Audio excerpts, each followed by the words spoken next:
こと福田笑理さんによります文豪芥川龍之介です。福田さん、よろしくお願いいたします。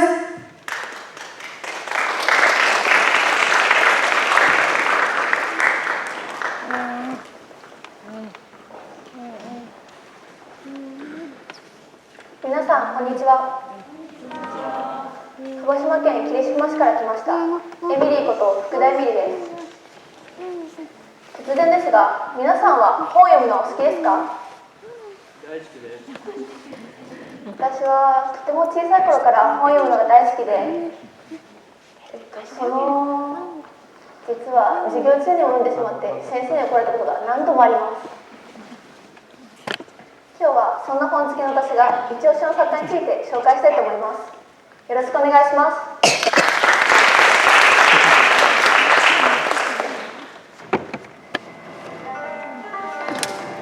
文豪。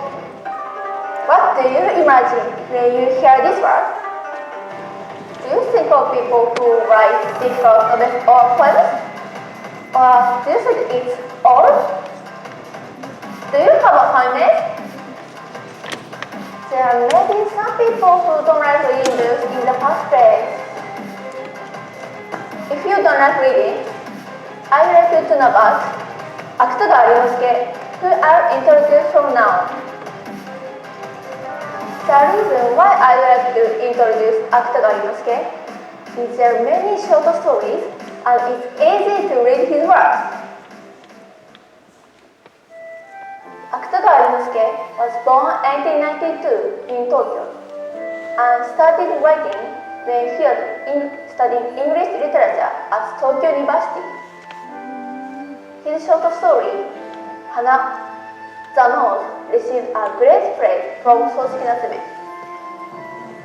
After that, he released Rashomon, based on the Konjaku Monogatari, and other masterpieces such as Jikoku-hen, Portrait of Hell, and Yabunonaka, in a bamboo grove wood one after another. However, he was not feeling well from about in 1925 and committed suicide with drugs. By the way, I like the nose in his novels, so let me introduce the nose. In the plot, Zenchinaibu, a monk of Ikeno, now Ikeuzu City, Kyoto Prefecture, was teased by people behind his back because he had a comical nose which was 15 to 80 centimeters long in his mind. His self-esteem was wounded, but he was afraid that other people would realize he cared about his own nose. But he pretended that he didn't care about it. One day, he learned how to shorten his nose from a doctor through his apprentice. He tried method and succeeded in shortening his nose. He recovered his self-esteem and saw that no one laughed at him anymore. However, a few days later, some people started to laugh at his shortened nose.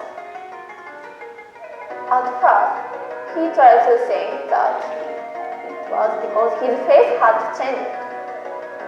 But as more and more people laughed at him day by day, he began to feel like he was being looked down, and his self-esteem was damaged even more than before.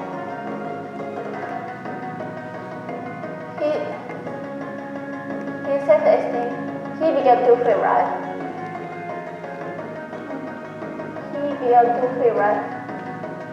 he started to develop a strong head for his short nose. One night, he was having a sleepless night because of an itchy nose. He woke up the next morning and found a nostalgic feeling in his nose. His short nose without his original tiny long nose. he saw that no one laughed at him anymore.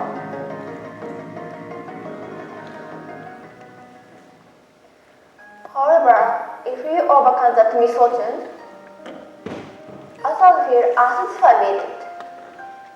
Furthermore, they try to bring you down into the same misery again, and hostility towards you.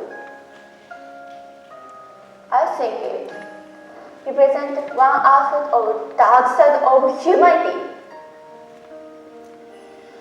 Even if you worry about your complex and fix it, you can't be happy unless you change your way of thinking and your mental habit. Accepting yourself as a way to happiness, right? What do you think? But an interesting story, even though it's a short story, it has a deep meaning. Every time I go to a library or a bookstore, I am excited about new books I can discover next.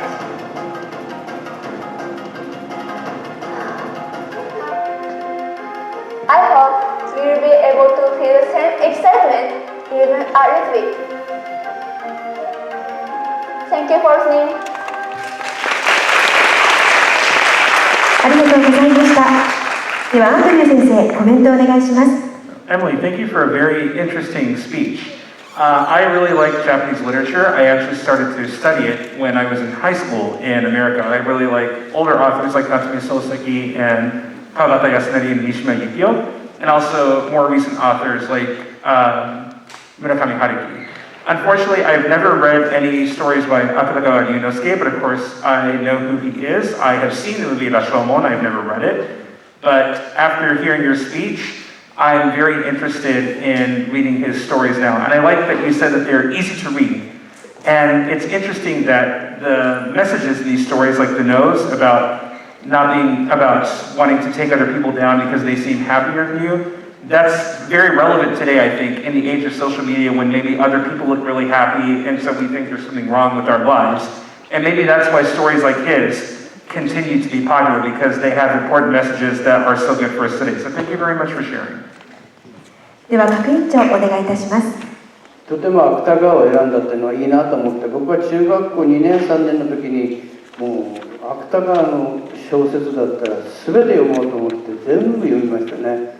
で漱石を読むと、最初は漱石芥川好きじゃなかったんですよね。なんだこんな三文小説。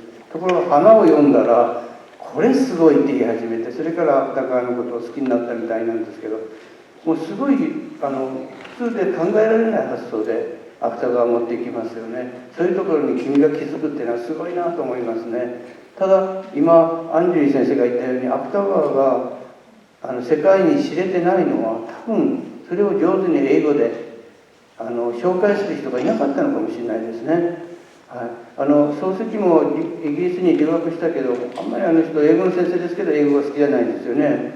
もう大嫌いですからね。だから時代に日本のものが素晴らしい文学作品があんまり浸透しなかったのはそういうギャップがあるかもしれませんので、君が今日英語で説明したように、これから日本のいろんな文学を世界に広めてほしいなと思いますね。頑張ってください。ありがとうございます。ありがとうございました。